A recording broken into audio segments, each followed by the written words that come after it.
Bismillahirrahmanirrahim.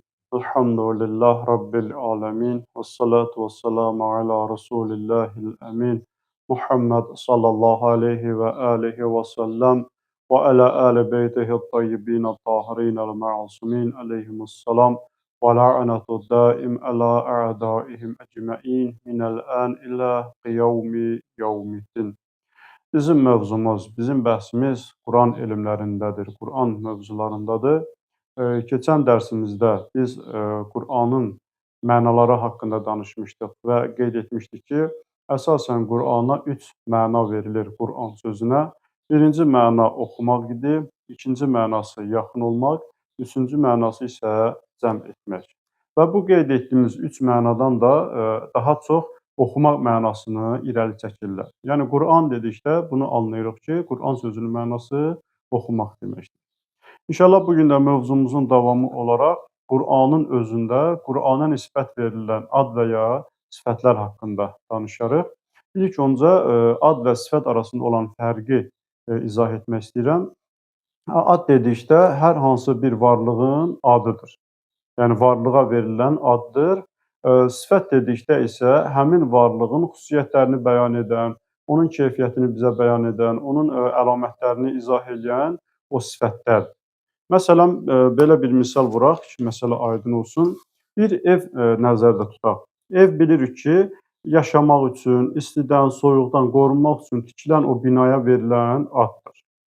İndi bina tikilir, məsəl üçün, başqa bir məqsədlər üçün də tikilə bilər. Amma yaşamaq üçün, istidən, soyuqdan qorunmaq üçün tikilən binaya nə deyirlər? Ev.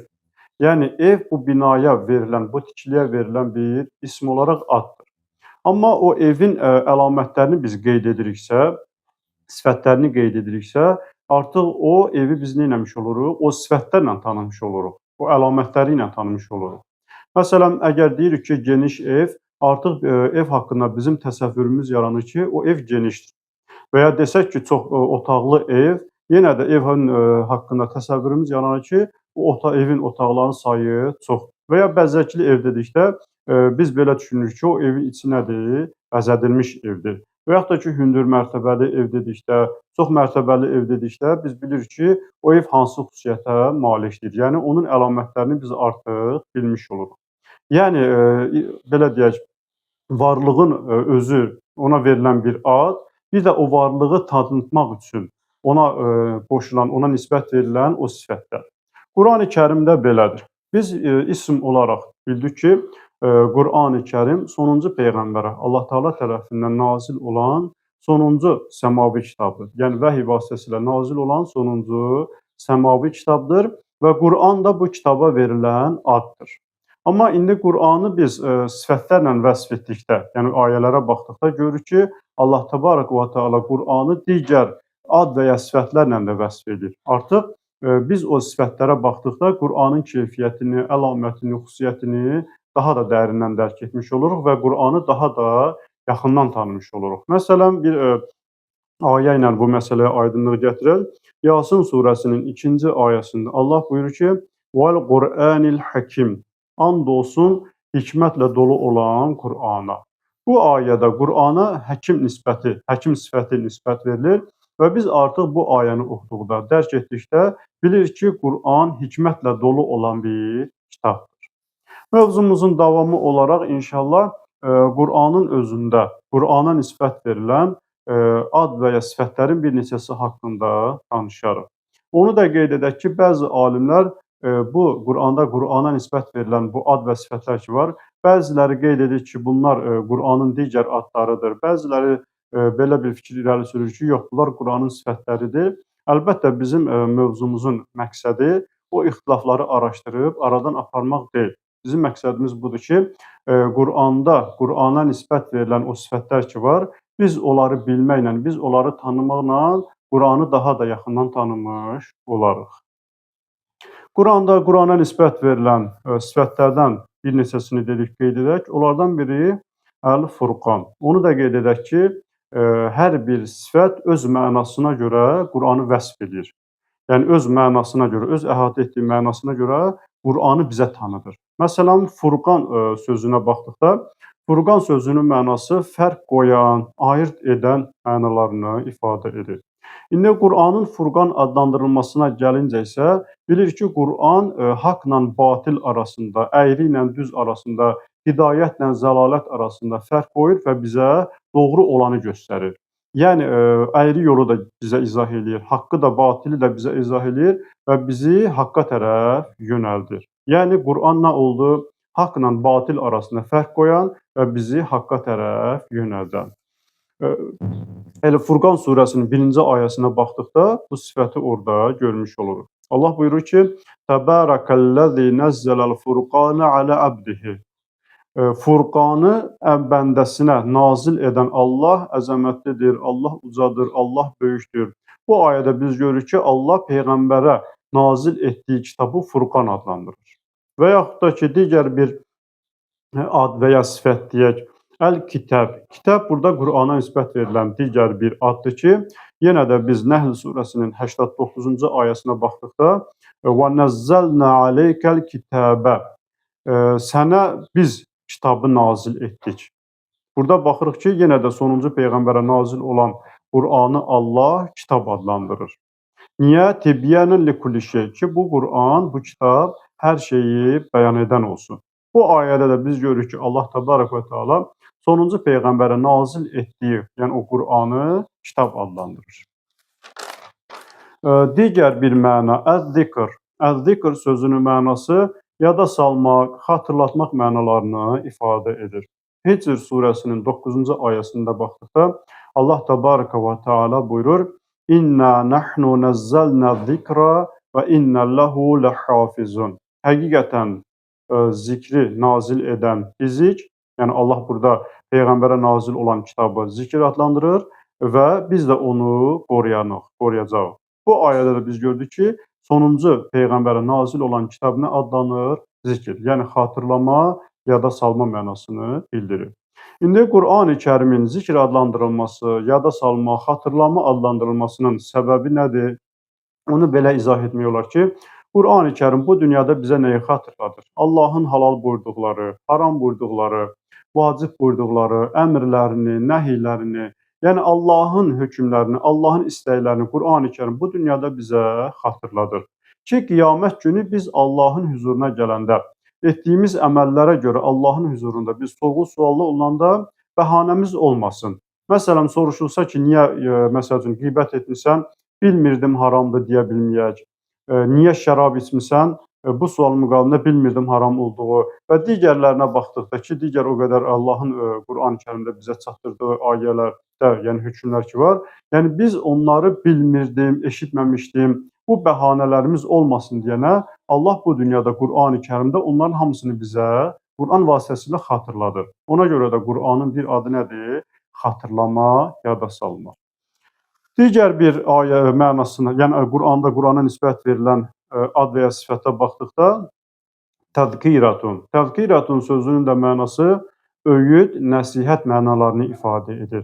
Haqqa surəsinin 48-ci ayəsində Allah buyurur ki: "İnnehu letazkiratun lilmuttaqin." Həqiqətən də o muttaqilər üçün bir öyüddür, bir nəsihətdir.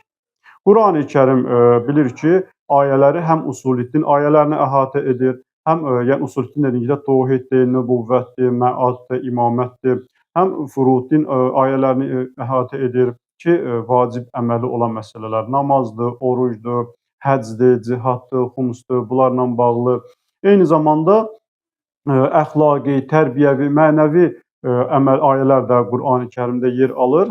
Məsələn, bir mövzuda bu məsələyə aydınlıq gətirmək olar.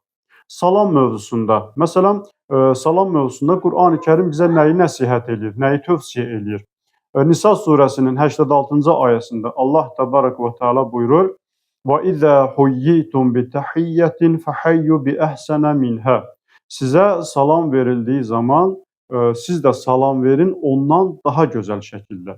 Yəni biri sizə salam verirsə, siz o salamın cavabını qaytarın, onun salam verdiyi şəkildən daha gözəl şəkildə.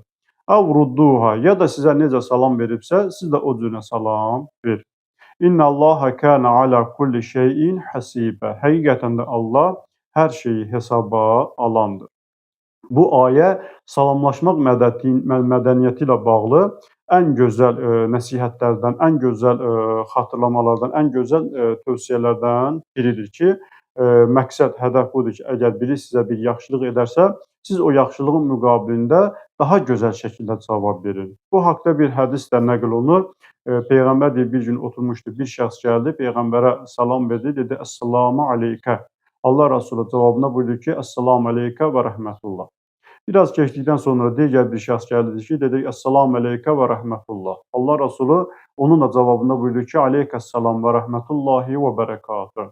Üçüncü bir şəxs gəldikdə dedi ki, "Əssalamu aleykə və rəhmətullah və bərəkatuh." Allah Rəsulü sallallahu aleyhi və aleyhi və səlləm onun cavabında buyurdu ki, "Aleykəssalam və rəhmətullahi və bərəkatuh." Orada alanlardan biri soruşdu ki, "Ey Allahın Rəsulü, birinci şəxsin salamının cavabını başqa cür verdin, ikinci şəxsin salamını başqa cür verdin, üçüncü şəxsin salamının cavabını da olduğu kimi qaytardın." Allah Rəsulü sallallahu aleyhi və aleyhi və səlləm buyurdu ki, artıq o mənim cavab verəcəyim, yəni daha gözəl şəkildə cavab verəcəyim üçün bir söz saxlamadı. Birinci dedi, "Əssalamu aleykə", mən ona və rəhmətullah artırdım. İkinci və rəhmətullah dedi, mən ona bərəkatuhu artırdım. Üçüncü hər ikisini dediyi üçün mən daha ona əlavə bir şey etmədim və onu elə gözəl şəkildə də ona cavab verdim. Ki, Qur'anın da bu adının bir mənası bu oldu ki, yəni öyüd, nəsihət. Yəni Qur'an hər bir sahədə, hər bir əməlləri gözəl şəkildə bizə yerinə yetirməyi tövsiyə edir. Qur'ana nisbət verilən digər bir ad da budur ki, Əl-Həkim, yəni hikmətlə dolu olan Qur'an. Ki, bayaq da bu ayəni misal vurmuşduq. Yasin surəsinin 2-ci ayəsində Allah buyurur, Yasin vəl-Qur'anil Həkim. Yasin, and olsun hikmətlə dolu olan Qur'ana. Bu ayədə Qur'ana Əl-Həkim sifəti nisbət verilir, yəni hikmətlə dolu olan Qur'an. Bu sifəti biz təhlil etdikdə, bu sifətə diqqət etdikdə, əslində bir çox məsələlərə biz cavab tapmış oluruq. Bəzən biz görürük ki, bəzi insanlar Qur'ana hətta irad şəklində buyurur ki, Qur'anda niyə bu belədir, niyə haram buyurulub, niyə bu vacibdir? Yəni irad şəklində niyə mənalarını, yəni niyə ifadələrini işlədir ki, bunun mənasını mən başa düşmürəm, bu niyə belədir? Yəni əgər biz Qur'anı Əl-Həkim qəbul etsək, yəni hikmətlə dolu olan bir kitab, Allahın nazil etdiyi bir kitab olaraq qəbul etsək, onda bu məsələlər bizim üçün həll olmuş olar. Yəni biz o sualı vermərik ki, niyə bu belədir? Əksinə, yəni biz onu hikmətli bir əməl olduğu üçün qəbul edib ona əməl edərik. Yəni əgər biz bir məsələnin həqiqətini bilmiriksə, bu o mənaya gəlmir ki, biz onu da inkar edək və yaxud da ki, qəbul etməyək.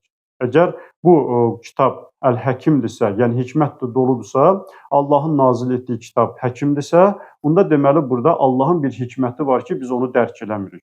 Və bu o mənaya gəlmir ki, biz onu inkar eləyək, qəbul etməyək. Bu məsələ Əl-Həkim sifəti ilə bizim üçün aydın olur ki, həmin əməldə əlbəttə Allahın bir hikməti var, biz onu dərk eləmirik. Qur'ana nisbət verilən digər bir sifət də mübarək. Mübarək sözünün mənasına gəlincə isə xeyirli, bərəkətli, faydalı mənalarını ifadə edir. Sad surəsinin 29-cu ayəsində Allah buyurur ki, Kitabun ənzəlnahu iləykə mübarəkun. Bu bir kitabdır ki, biz onu sənə nazil etmişik, mübarək. Yəni, xeyirli bir kitab, faydalı, bərəkətli bir kitab olaraq biz onu sənə nazil etmişik. Mübarək sözünün də xeyirli, faydalı, bərəkətli ki, bu mənaları dedik, ifadə edir. Yəni, Qur'anın bu adla sifətlənməsi, bu adla vəsflənməsi Quranın bütün bəşəriyyət üçün faydalı bir kitab olduğu, bütün bəşəriyyət üçün xeyirli bir kitab olduğu, bütün bəşəriyyət üçün bərəkətli bir kitab olduğunu qəbul etmiş olarıq. Bu 6 sifəti ki, biz qeyd etdik. Bundan əlavə, əlbəttə, Qur'an-ı-Kərimdə çox sifətlər var ki, Qur'ana nisbət verilir. Məsələn, Kərimun, Məl-Məcidun, Azizun, Mav'izətun, Rəhmətun, Hudən. Bunların hər birini ayrı-ayrılıqda biz mənasına baxdıqda, hər birini ayrı-ayrılıqda biz təhlil etdikdə, biz Qur'anı daha da yaxından tanımış olarıq. Qur'anı daha da anlamış olarıq ki, Qur'an necə bir kitabdır, Qur'anın hədəfi nədir, Qur'anın məqsədi nədir, Qur'anın nazil olmasında əsas o məqsəd ki var, o sifətlərlə biz Qur'anı yaxından tanımış olarıq. Mövzumuzun sonunda Əmir-əl-Möminin İmam Əli əleyhissalamın Qur'anı vəsf etdiyi bir hədislə mövzumu tamamlamaq istəyirəm. Əli əleyhissalam buyurur ki, Qur'anı vəsf eləyir. "Əsdaqul qavli" ən doğru söz, yəni sözlərin ən doğrusu. "Və əblağul mauizəti" moizələrin ən bəlağətlisi, yəni ən bəlağətli moizə, ən gözəl moizə. "Və əhsənul qisas" ən gözəl əhvalatları nəql edən. Əhvalat dedikdə, yəni əvvəlki peyğəmbərlərin ümmətlərinin əhvalatlarından söhbət gedir. Təbii ki, yəni ən gözəl ibrət olaraq sizə əhvalat söyləyən nədir?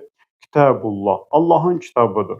Yəni Allahın kitabı hər cəhətdən gözəldir, hər cəhətdən kamildir. Ən doğru danışan, ən gözəl danışan, ən gözəl nəsihət eləyən, ən gözəl moizə eləyən Əli əleyhissalam buyurur ki, hansı kitabdır? Kitabullah, Allahın kitabıdır. Allah Teala bizləri Qur'andan ayrı salmasın, Qur'anı oxuyub dərk edənlərdən qərar versin. Vəssalamu aleykum və rəhmətullahi və bərəkətuh.